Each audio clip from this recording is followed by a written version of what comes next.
Amendement 337, Monsieur Dharréville. Non, allez-y, mon cher collègue. Cet amendement a pour objectif de limiter le champ des ordonnances relatives à la primauté donnée aux accords d'entreprise.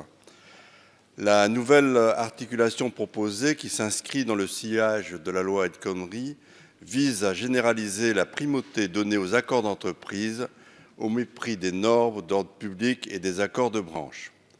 De telles dispositions, qui tournent le dos aux principes de faveur sur lequel s'est construit le droit du travail, ouvrent la voie à une négociation de régression, une négociation au service de la flexibilité, préjudiciable pour les salariés comme pour les petites entreprises. D'ailleurs, je note que les organisations patronales représentant les petites entreprises sont largement défavorables à faire de l'accord d'entreprise pivot du droit au travail.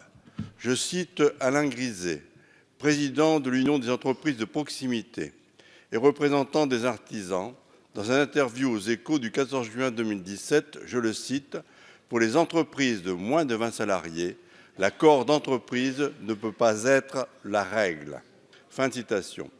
Toutes les réformes engagées depuis 20 ans en matière du droit du travail n'ont eu de cesse de promouvoir une négociation dérogatoire au niveau de l'entreprise. Nous en connaissons le résultat pour les travailleurs, augmentation de la charge au travail sans augmentation de salaire, développement des horaires à la carte, flexibilité accrue et au final, affaiblissement des protections jusqu'au présent garanties par la loi. Ce dont nous avons besoin, c'est au contraire d'un rétablissement de la hiérarchie des normes et d'un renforcement de la négociation de branche pour éviter des pratiques d'optimisation sociale, dumping social.